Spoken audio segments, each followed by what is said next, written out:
she was very young. She was, of course, brainwashed. She was committed to her organization, and she had that order, and she thought that her duty was to do what she was told. And if that meant to kill somebody she liked, because I'm sure she liked me, she would do it. And I think she would have done it without hesitating, because she was so young. Do you remember what we talked today? At Machine Cafe, we were talking about this today. That you told me that you had said one time that people should they should have their military service after 40. The military service, yes. Remember? I talked about it in the Parliament. If Exactly. we're going to conscript people, they should be over 40. And what was the reason?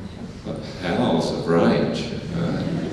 And we were discussing this ability to get younger people, before they, I suspect, know the finality of death and the fragility of life, to be able to do things which later on they just could not do. Exactly. Do you think that was at play here? Oh yes, absolutely. That's why when I heard you, it just stayed in my head, because I think that those guards that were, guarding us, were between 14 years old and 18 years old. They were kids.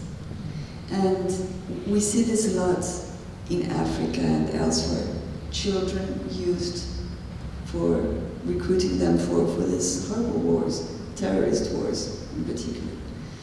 And I think it's because they don't have the maturity to understand what healing will do to them, to their soul. They think that they can get away with it because they have no responsibility, because they are following orders. And they don't understand that it never works. You have your guilt. You cannot just think that you're going to get away easily with murdering. Perhaps this is why so many young men who come back from wars never talk about it.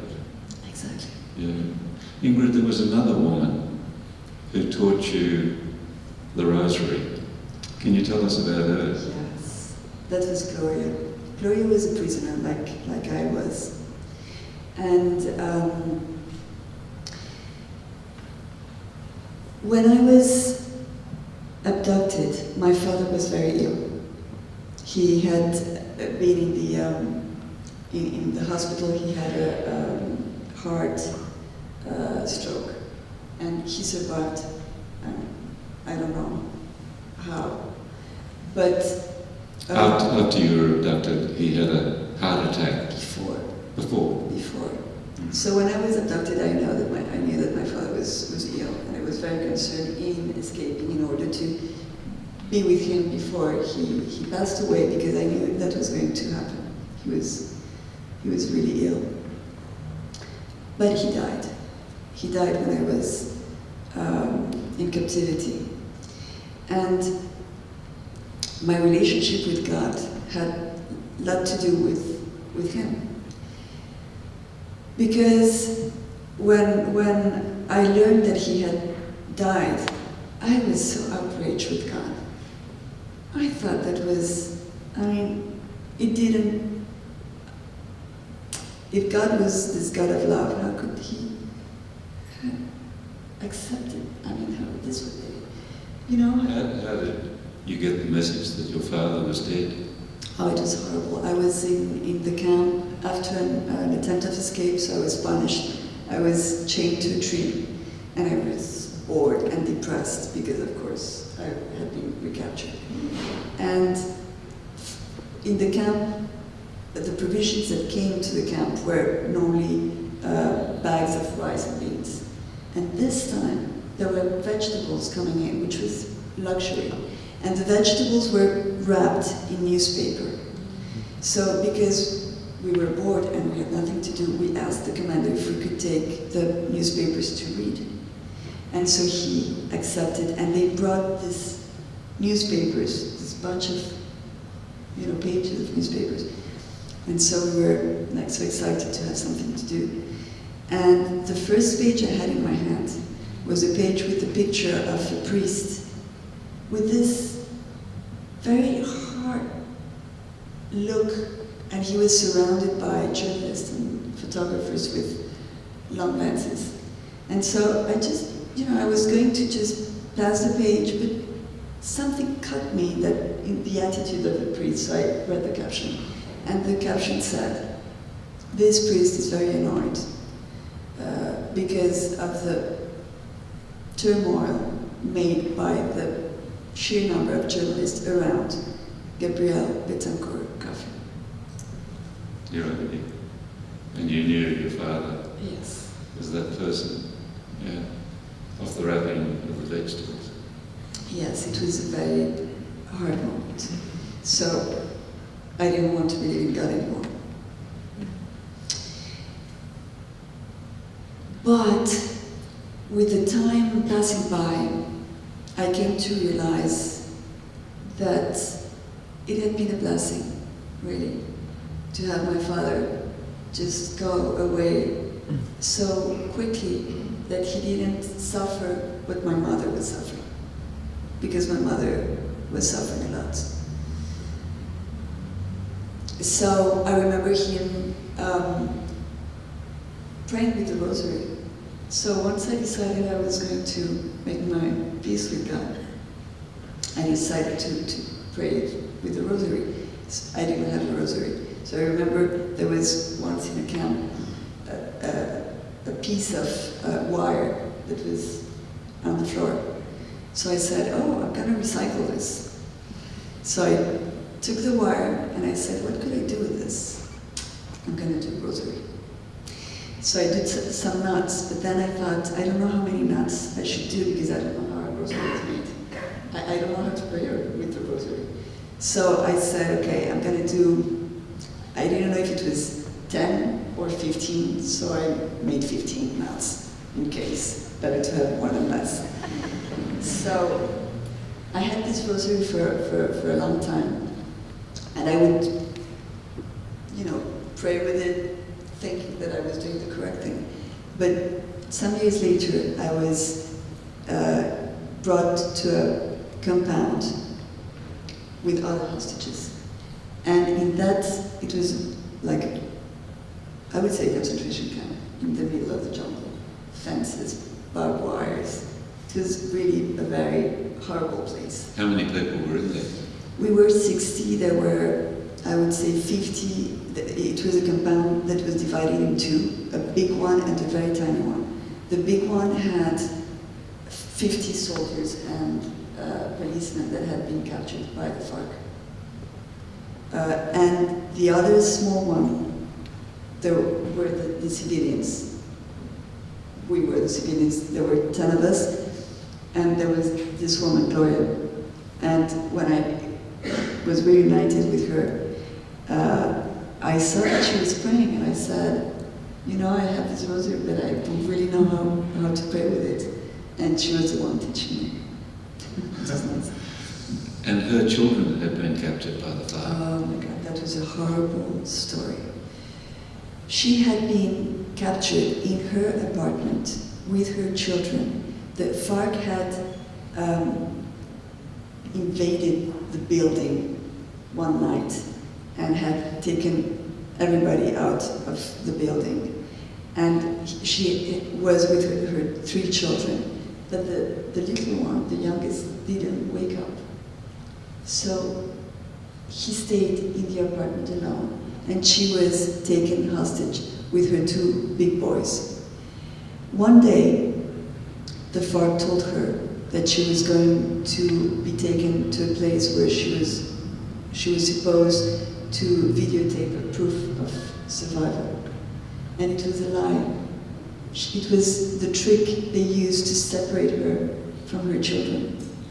Because her children were going to be released for a sum of money, but she was going to be included in the group of hostages that were supposed to be exchanged for guerrillas that were in the climate jails. So that's how we ended up in the same compound. And then she got some good news. How did that happen? Yes. And so, we all had radios.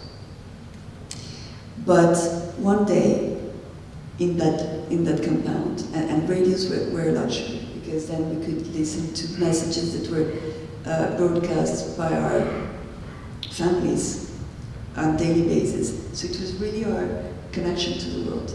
And one day, the commander of this prison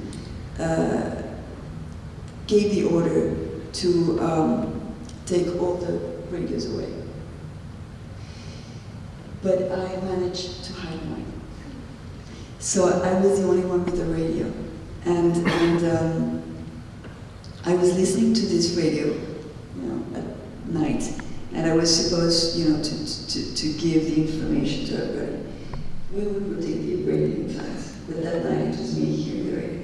And I was there, trying to hear whatever I could, because we had to be in a very low volume in order not to have the guards, realizing that we had this radio.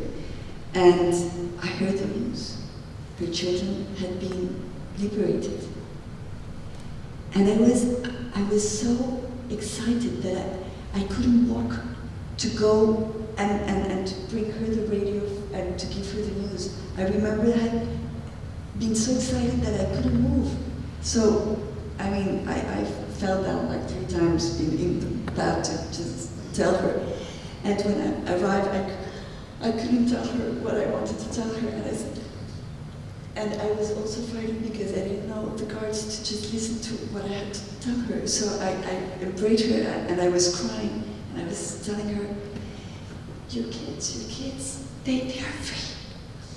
So the problem afterwards was for her, and I remember she was so cute saying, and now I have to pretend that I don't know. I cannot be happy. But they came to tell you officially. And they came the next day to tell her officially that her children had been freed, and she had to make all the, like she did it. What happened to her? She was released a month before me, but in that year where no, not a month, 4 months before me, Hugo Chavez, the president of Venezuela, had made contact with the FARC, and he convinced the FARC that they had to release some of the hostages, and she was in the bunch that was released before the military operation that... Before we go to Hugo Chavez, I want to go back to another entity in our story, and your rosaries. Who is God? Who is God? Who's God? Oh. Okay.